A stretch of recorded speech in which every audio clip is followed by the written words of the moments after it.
So I was reading a thread on MB about Jordan Peterson. Obviously, I already responded once telling Frownland that essentially it seemed to me that he didn't understand Peterson's point, or he was intentionally misrepresenting his point if he did understand it. And we've gotten some responses from Elf and from Frownland, both sort of indicating that his point is somehow undermined by the idea of social pressure that human beings can exert on one another. And now that we're getting into an argument of essentially where do those social traits come from? Are they just another function of biology? Frownland says it's too reductionist. Okay, I can almost see where he's coming from. I can see why you might think that, but I don't believe that that really holds any water, to be honest with you. So I'm just going to give them an open question, which is if it's not a manifestation of our evolutionary biology, if it's not something that was selected for some specific biological reason, then why do human beings exert social pressure on one another? Where did that manifest from? Because if you're taking away the evolutionary explanation, you have to posit an alternative.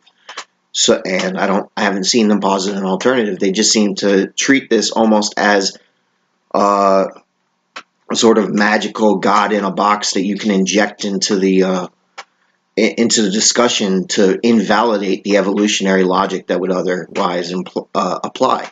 And if they were, I feel like they're really just not. They don't give Peterson a fair chance. I really feel like they're just determined. For whatever reason, they don't like him, and they're just determined not to see his point and to malign him. Because if they really paid any attention to what he says, especially the interview with Joe Rogan, the second interview he did with Joe Rogan, you watch that in detail and pay attention to what he's saying. He talks pretty in depth about social pressures in human beings. He is a clinical psychologist, and he understands these things fairly well, and he gives a pretty coherent logic for why these certain kinds of different social pressures manifested within the context of the human tribe. And fundamentally, what Elfinor is trying to say, that somehow there's not a dominance hierarchy that's inherent in human biology because we're social creatures, to me just sounds ignorant. Because he says there's not a human, there's human societies out there that have no hierarchy. I would like to hear the examples. Because no matter how primitive a tribe is, there's always some basic hierarchy. There's always some basic, it just manifests itself naturally because certain people are better at certain things than others. And so they're more valuable for their hunting. They're more valuable, as a woman, they might just be a better mate. There's a number of different ways in which people exhibit sort of differential success, which leads naturally to a dominance hierarchy.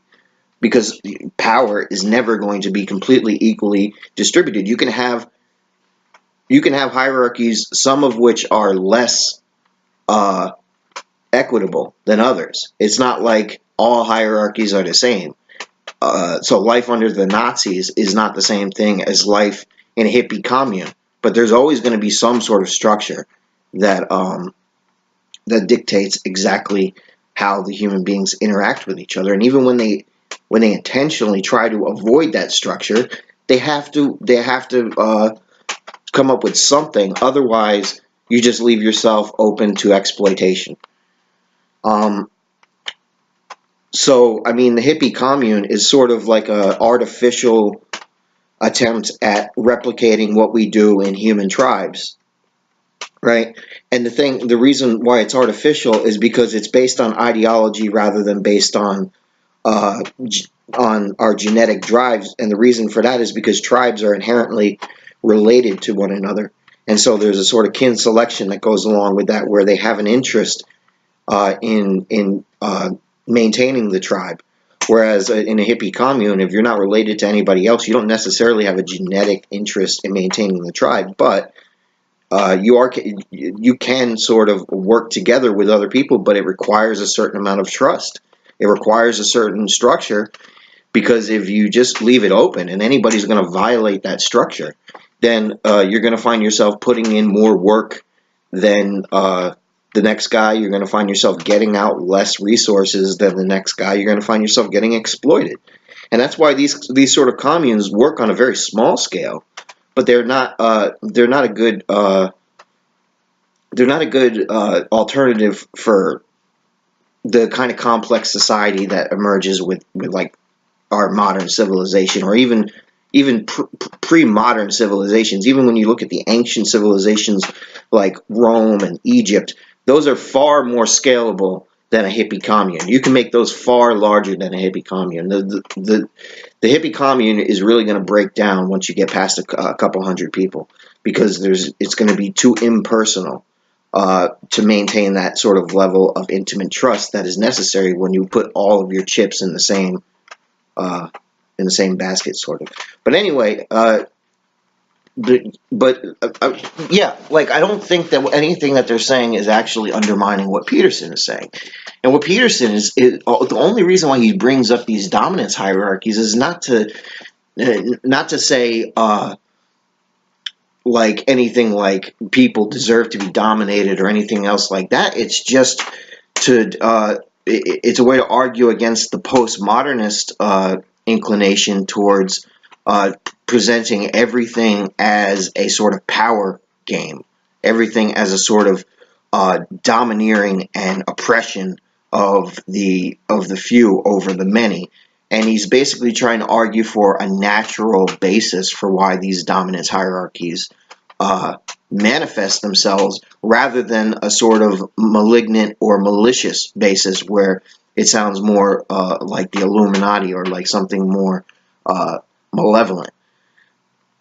So he's essentially trying to undercut the postmodernist attitude towards things. He's not openly signing off on any sort of hierarchy. He acknowledges the capacity that human beings have for tyranny. So I'm not 100% sure what their beef is with him. It seems to me that they just, for whatever reason, he rubs them the wrong way, and they're just determined not to like him. But I think he's a pretty reasonable guy. I think he says a lot of things that make a lot of sense. And just based on what I've seen in that thread, I think that Frownland, quite frankly, and I doubt Elfinor, quite frankly, understand what he's saying. I really don't think they do. I think that they look at the lobster thing, they hear lobsters, like, oh, isn't that silly? He thinks lobsters are like people.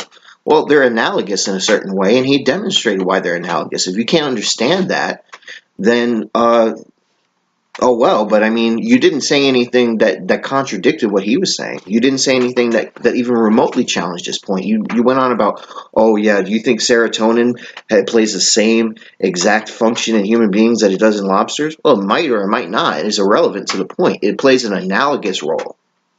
And he was just marveling at the fact that the neurotransmitter hasn't changed for that long. That it was that primordial, that evolution maintains these structures for such a long period of time, because when they work and they work well, they just become ingrained in our biology. And that was the gist of his point that I took it, and I didn't see anything. The only person who seemed to understand it was Colt Hawk. So I can't go on there and post because I just get deleted right away. And even when they quote me, they don't respond to me in any sort of great detail. But I just think you guys are wrong, man. You're just wrong about Peterson, and you're wrong about the points that he's making, and you're wrong in your ways to try to discredit those points, and pointing out the fact that human beings are social and that we have social pressure that does nothing to make us any less biologically rooted. Ants are a more social species than human beings are, and they're more mechanistic and less capable of making their own free decisions at the same time. They're so social that they literally only breed through the queen.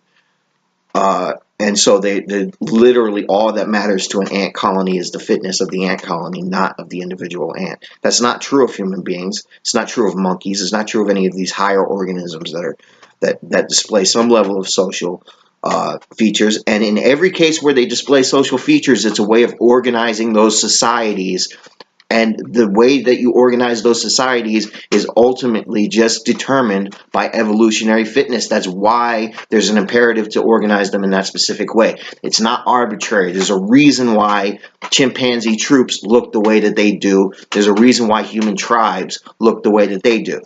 It's not a coincidence. It's not arbitrary, and it's not any less beholden to evolutionary logic than the lobsters are. That's my 2 cents.